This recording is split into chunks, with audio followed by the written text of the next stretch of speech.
프랑스어, 스페인어, 일본어, 한때 홍콩 대학가에서 가장 인기 있던 외국어 과목들이었습니다. 하지만 지금 그 순위표는 완전히 뒤집혔습니다. 강의실 앞에는 한국어 수업 정원 마감 안내문이 붙고 학생들은 새벽부터 대기표를 뽑기 위해 줄을 서며 강의를 듣지 못한 학생들은 담당 교수에게 수십 통의 메일을 보냅니다. 토픽, 그러니까 한국어 능력 시험 응시자는 불과 1년 사이 거의 2배 가까이 늘어났고 어학원은 대기자만 수백 명입니다. 이건 단순한 K-팝의 여파도 일시적 유행도 아닙니다. 한국어가 지금 이 도시의 대학과 골목, 교실과 생활을 조용하지만 강하게 잠식해 들어오고 있습니다. 왜 하필 한국어일까요? 무슨 이유로 이토록 많은 홍콩 사람들이 자모 하나하나를 따라 쓰며 낯선 언어를 자신의 말로 만들고자 하는 걸까요? 여러분의 좋아요 버튼에 힘을 얻어 비디오를 재생하겠습니다. 바로 지금 오늘의 사연 시작하겠습니다. 안녕하세요. 저는 홍콩에서 15년 넘게 기자로 살아온 첸 위안이라고 합니다. 신문사 인턴으로 시작해 방송국, 종합보도 채널까지 거치며 저는 늘 뉴스의 현장, 거리의 목소리, 사람들 사이의 균열을 기록하는 일을 해왔습니다. 도시는 언제나 변하고 언어는 서로 섞이며 시대의 표정은 쉽게 바뀌지만 그 안에서 저는 한 가지 원칙만큼은 놓치지 않으려 했습니다. 좋은 기자란 낯선 것을 질문하는 사람이다. 그런 제가 이 이야기를 처음 마주한 건 사실 아주 사소한 계기에서였습니다. 대학 후배이자 같은 업계에 종사하는 차이 윈이 최근 다녀온 대학 취재 이야기를 들려주며 요즘 한국어 수업이 그렇게 인기래요. 중문대 수강 신청 첫날 제일 먼저 마감된 게 한국어 과목이었대. 그 말에 저는 잠시 웃었습니다. 요즘 세대의 한류 사랑은 특별한 뉴스도 아니었고 BTS, 블랙핑크, 오징어 게임 같은 콘텐츠의 파급력은 이미 세계적이었으니까요. 하지만 이상하게도 그 말이 머릿속을 맴돌았습니다. 늘 프랑스어나 스페인어, 일본어가 강세였던 외국어 과목에서 갑자기 한국어가 가장 빨리 마감된 강좌가 되었다는 건 단순한 유행의 결과일까? 그 다음 날 저는 교육부 통계를 찾아보기 시작했고 한국어 능력 시험, 그러니까 토픽의 응시자 수가 작년 대비 거의 2배 가까이 증가했다는 자료를 발견했습니다. 그 순간 저는 직감적으로 느꼈습니다. 이건 단순한 현상이 아니다. 뭔가 더 깊은 게 있다. 왜 지금, 왜 한국어일까? 그 의문은 점점 더 커졌고 저는 곧바로 취재를 시작하기로 마음먹었습니다. 휴일이던 토요일 아침, 직접 카메라 장비를 챙겨 중문대로 향했습니다. 외국어 강의동으로 향하는 캠퍼스의 계단을 오르면서도 저는 마음 한편이 묘하게 울리는 듯한 기분을 떨칠 수 없었습니다. 도착한 강의동은 생각보다 조용했지만 복도 곳곳에는 강의실 문이 열리기를 기다리는 학생들이 삼삼오오 모여 있었습니다. 강의실 앞 벽면에는 한국어 1단계, 한국어 회화 A반이라는 종이 표지와 함께 수강 정원이 마감되었음을 알리는 안내문이 덧붙여져 있었고 기다리는 학생들 중 일부는 자리에서 교재를 펴고 잠오음을 연습하고 있었습니다. 그 풍경은 기자로서의 제 본능을 자극하기에 충분했습니다. 캠퍼스에서 만난 2학년 학생 황윤희는 망설임 없이 이렇게 말했습니다. 처음엔 드라마를 자막 없이 보고 싶어서였어요. 근데 이 언어엔 뭔가 특별한 리듬이 있어요. 발음도 말투도 부드러운데 정확하달까요? 그리고 한국어엔 감정이 묻어나는 표현이 많잖아요. 그래서 자꾸 배우고 싶어졌어요. 그 옆에서 조용히 있던 장지안이라는 학생은 좀 더 현실적인 이유를 덧붙였습니다. 한국 게임 회사에서 인턴하고 싶어요. 요즘 한국 기업들이 콘텐츠나 기술 쪽으로 강하잖아요. 근데 지원하려면 토픽 고득점이 필요하대서 지금은 일단 회화랑 듣기부터 집중하고 있어요. 학생들의 눈빛은 놀랄 만큼 단단했습니다. 그 말엔 유행을 좇는 가벼움이 아닌 지금 자신의 삶을 조금이라도 더 나아지게 만들고 싶다는 현실적인 동기가 짙게 배어 있었습니다. 저는 취재를 더 확장하기로 했습니다. 중문대 외에도 친례대, 시립대, 몇몇 사설 어학원과 문화센터를 돌며 한국어 수업이 어떻게 열리고 있는지를 살펴보았습니다. 놀랍게도 어느 곳이나 분위기는 비슷했습니다. 교실 안은 한글 자음과 모음이 나란히 적힌 화이트보드, 창가엔 한글날 행사 안내라는 포스터, 책상마다 펼쳐진 연습장에는 안녕하세요. 이것은 무엇입니까? 같은 문장이 반복되어 있었습니다. 수업이 끝난 뒤 저는 학생들과 자연스럽게 이야기를 나누었고 그들의 목소리 속에서 발견한 공통된 감정은 닫고 싶음이었습니다. 누군가는 한국 영화를 자막 없이 보고 싶다고 했고 누군가는 한국 친구를 사귀고 싶다 했으며 또 누군가는 그냥 이 언어가 주는 분위기가 좋다고 했습니다. 한 어학원에서는 강의 전 조용히 발음 연습을 하던 청년이 이렇게 말했습니다. 말은 도구잖아요. 근데 저는 한국어는 그냥 말이 아닌 것 같아요. 왠지 사람 자체를 닮았달까? 뭔가 이해받고 싶은 느낌이 들어요. 그 말은 그날 밤까지도 제 머릿속에서 떠나지 않았습니다. 그렇습니다. 저는 그때부터 이 이야기를 수치나 열풍이라는 단어로 정의할 수 없게 되었습니다. 이건 언어를 통해 사람을 향해 걷는 이야기였습니다. 그날 밤 저는 노트 맨 뒤쪽에 이렇게 적었습니다. 단순한 유행이라기엔 이들의 눈빛은 너무 오래 타오르고 있다. 그리고 나는 그 눈빛의 안쪽이 궁금해졌다. 취재를 거듭할수록 저는 점점 더 혼란스러워졌습니다. 처음에는 한류에 따른 일시적 열풍 혹은 이색 트렌드를 소개하는 가벼운 취재라고 여겼습니다. 하지만 대학 강의실, 어학원, 문화센터를 돌며 만나는 사람들의 눈빛과 목소리는 단 한 번도 가볍지 않았습니다. 그들의 말에는 단순한 흥미나 유행이 아니라 삶의 방향을 바꾸고 싶다는 간절한 의지가 실려 있었고 저는 마치 번역할 수 없는 마음의 결을 카메라를 사이에 두고 오롯이 마주하고 있다는 느낌을 받았습니다. 그 중에서도 가장 인상 깊었던 장소는 중문대 한국어 교육문화원이었습니다. 대학 캠퍼스 가장 높은 언덕 끝에 자리 잡은 이 건물은 외견상 평범한 강의실처럼 보였지만 그 내부에는 어떤 이정표처럼 단단한 역사가 서려 있었습니다. 정갈하게 정리된 교재 선반,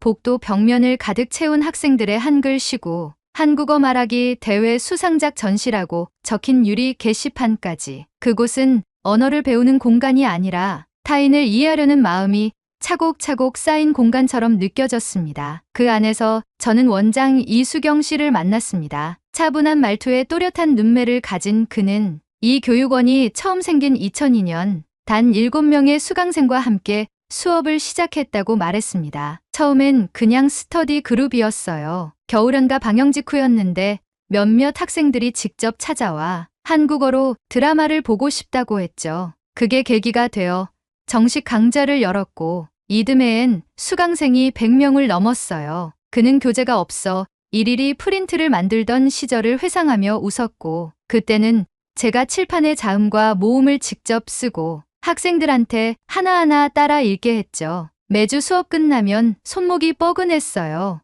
라고 덧붙였습니다. 이수경 씨는 더 이상 단순한 교육자가 아니었습니다. 그는 말 그대로 한국어와 홍콩을 잇는 다리를 맨손으로 쌓아 올린 사람이었습니다. 저는 그의 이야기를 들으며 문득 언어는 기술이 아니라 신념일 수 있구나라는 생각을 하게 되었습니다. 수업이 한창인 옆 강의실에서는 직장인 대상 주말반이 진행 중이었습니다. 오전 9시가 조금 넘은 시간이었지만 교실 안은 이미 발음 연습 소리로 가득 찼습니다. 회사 노트북을 가방에 넣은 여성, 유니폼 바지에 운동화를 신은 젊은 기사, 그들은 각자의 바쁜 일상 속에서 이 시간을 온전히 한국어에 내어주고 있었습니다. 쉬는 시간, 문법 노트를 펼쳐 제게 보여준 쉬정민 씨는 콜센터에서 야간 근무를 마치고 곧장 이곳으로 왔다고 했습니다. 한국 회사에 입사하고 싶어요. 지금은 번역 앱도 있지만 전 그냥 진짜로 이해하고 싶어요. 그 나라 말을 직접 알아듣고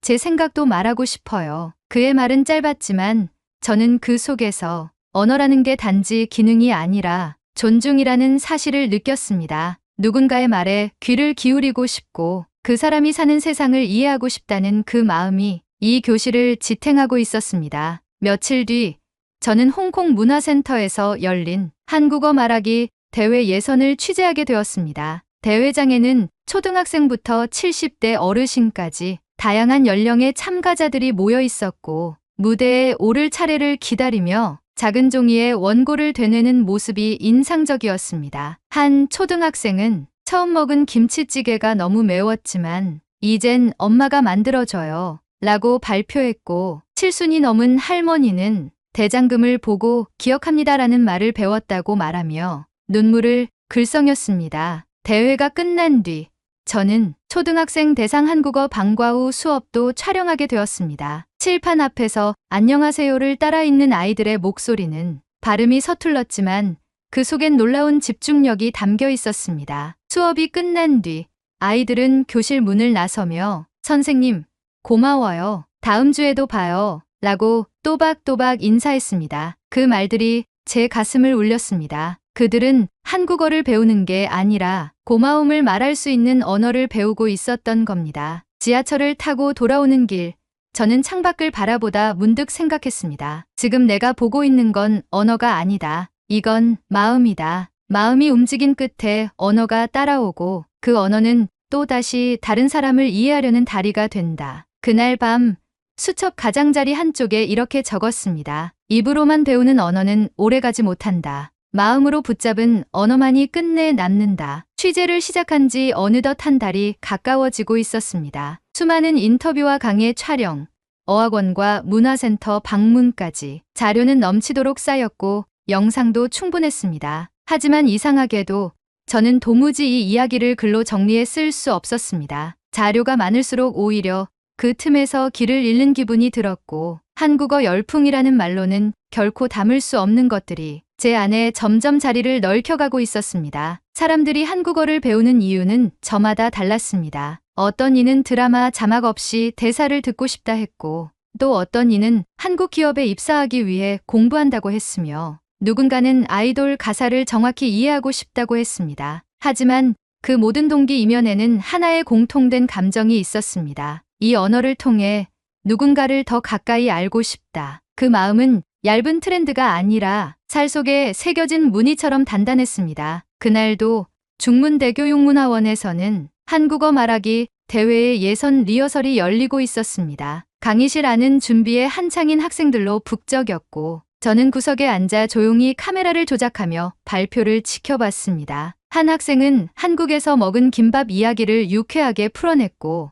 또 다른 학생은 자신의 버킷리스트 중 첫 번째가 한국 친구를 만나 내 얘기를 한국어로 해보는 거지라고 말했습니다. 그 말들이 어쩐지 제게는 유난히 크게 들렸습니다. 언어는 기능이지만 그 기능을 꿈으로 옮기는 건 언제나 마음이니까요. 리허설이 끝난 뒤 어수선한 강의실을 빠져나와 복도를 걷던 중이었습니다. 바닥에 한 장의 종이가 떨어져 있는 것이 눈에 띄었습니다. 누군가 무심코 흘린 발표 원고였던 것 같습니다. 그냥 지나치려다 습관처럼 종이를 집어들었고 거기엔 짧은 시 한 편이 적혀 있었습니다. 이름은 말에 담긴 마음이라서 나는 한국어로 나를 다시 불러봅니다. 발음이 어려워도 괜찮아요. 마음은 천천히 말이 되니까요. 시를 읽는 순간 저는 말없이 한참을 그 자리에 서 있었습니다. 시 자체는 매우 단순하고 조용했지만 그 안에는 제가 그동안 취재를 통해 마주했던 수많은 사람들의 얼굴과 말이 고스란히 담겨 있었습니다. 처음 자모를 따라 쓰던 초등학생,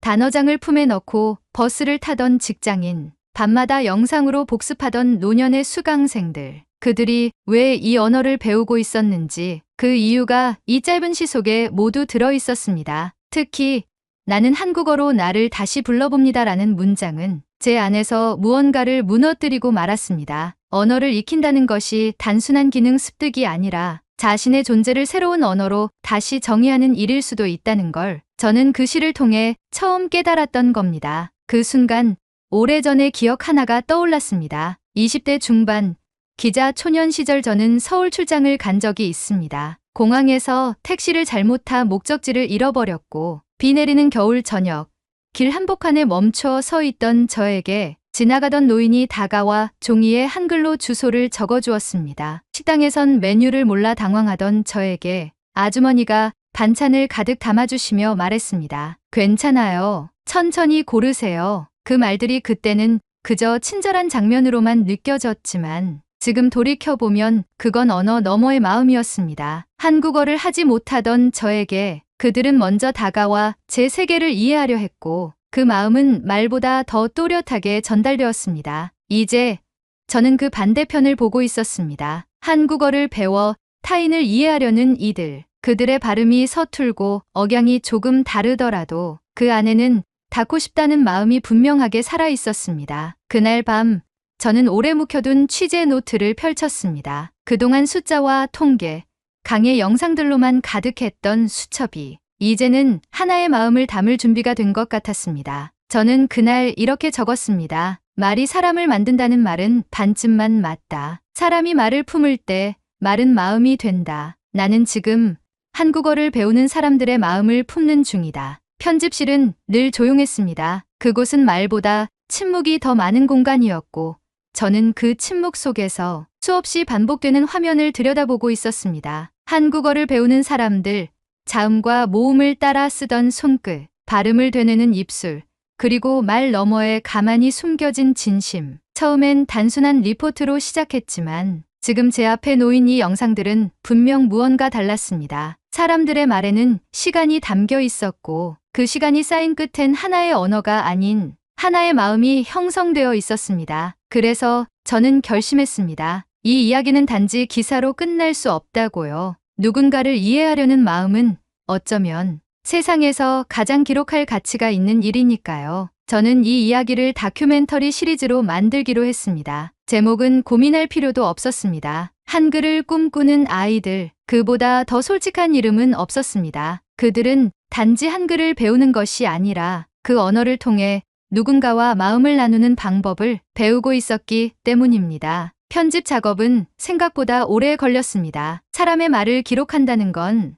단순히 대사를 자르고 붙이는 일이 아니었습니다. 한 문장을 남길지, 한 장면을 흐르게 할지, 그 결정 하나하나에 저는 스스로에게 계속 물었습니다. 이건 이 사람의 진심을 그대로 전하고 있는가? 그 물음 끝에 저는 기계가 아닌 마음으로 편집을 시작하게 되었습니다. 영상은 내부 시사회를 거쳐 홍콩 공영방송 메인 다큐멘터리 시간대에 편성되었습니다. 토요일 저녁 8시 가족들이 함께 앉아 TV를 볼 수 있는 골든타임이었습니다. 그 시청자들 앞에 한국어를 배우는 사람들의 이야기가 조용히 흘러들기 시작한 겁니다. 방송이 끝난 직후 제 SNS 메시지함엔 생각보다 많은 사람들의 이야기가 도착해 있었습니다. 우리 딸도 요즘 한국어를 시작했어요. 할머니가 드라마를 보시며 자막을 따라 적으세요. 우리 집 냉장고엔 한국어 단어장이 붙어 있어요. 그들은 짧은 문장으로 각자의 사연을 전했고 그 글들 속엔 묘하게 닮은 결이 있었습니다. 누군가를 이해해보고 싶다는 조심스러운 마음, 그리고 그 마음에 응답받은 순간의 따뜻함. 며칠 뒤 말하기 대회에 나섰던 한 학생이 저를 찾아왔습니다. 조금은 쑥스러운 얼굴로 그는 말했습니다. 기자님, 영상 나가고 며칠 뒤에 한국에서 한 학생한테 메일이 왔어요. 그 메일을 쓴 이는 경기도에 사는 여고생이었습니다. 영상 속시를 보고 감동을 받았다고 했고 이메일 마지막에는 이런 제안이 적혀 있었습니다. 혹시 저랑 언어 교환을 해보실래요? 저는 당신에게 한국어를, 당신은 저에게 광둥어를 알려주면 좋겠어요. 우리 서로의 말을 배우면서 서로의 마음도 알게 되지 않을까요? 그 말을 듣는 순간 저는 잠시 말을 잃었습니다. 취재 중 수없이 들었던 단어들보다 그 이메일 한 통이 더 강력하게 이 다큐멘터리의 의미를 증명해주고 있었습니다. 이건 그저 이야기 하나로 끝날 수 있는 일이 아니었습니다. 말과 말, 마음과 마음이 이어지는 작고 확실한 움직임이 시작되고 있었던 겁니다. 그 연결은 곧 퍼져나갔습니다. 한국어를 배우는 홍콩 학생들 사이에서 온라인 언어 교환 플랫폼에 가입이 늘기 시작했고 처음엔 낯설어하던 학생들도 하나둘씩 영상통화로 인사를 나누고 짧은 문장을 주고받기 시작했습니다. 오늘 뭐 먹었어요? 날씨가 좋아요. 피곤하지만 기뻐요. 서툰 문장이었지만 그 안엔 정확한 감정이 담겨 있었습니다. 어떤 언어든 말이 되는 데는 시간이 걸립니다. 하지만 이해하려는 마음은 그보다 훨씬 빠르게 상대를 향해 다가간다는 것을 저는 처음으로 깨달았습니다. 기자 생활을 하며 수많은 이야기를 기록해왔습니다. 정치와 경제, 갈등과 해결, 그 모든 사연 속에서도 이토록 조용하고 이토록 확실하게 사람을 움직이는 이야기는 드물었습니다. 그날 이후 저는 거리에서 들리는 한국어에 한 번 더 귀를 기울이게 되었습니다. 마트에서 감사합니다라는 소리가 들릴 때, 카페에서 안녕하세요라고 인사하는 이들이 있을 때, 저는 그 소리가 낯선 말이 아니라 누군가가 누군가를 이해하고자 하는 첫 번째 인사처럼 느껴졌습니다. 방송 마지막 내레이션을 녹음할 때 저는 이런 문장을 조용히 덧붙였습니다. 홍콩의 거리에선 이제 감사합니다라는 말이 익숙해졌다. 언어는 입으로만 배우는 게 아니었다. 누군가를 이해하려는 마음, 그게 한글의 시작이었다. 오늘의 사연은 여기까지입니다. 여러분이 생각하는 한글의 장점을 댓글로 남겨 감동 비디오의 마지막을 장식해주세요. 오늘의 비디오가 공감이 되신다면 구독, 좋아요 한 번씩 부탁드리겠습니다. 그리고 여러분의 댓글은 제게 큰 힘이 됩니다. 다음엔 더 흥미로운 사연으로 여러분을 찾아뵙겠습니다. 시청해주셔서 감사합니다.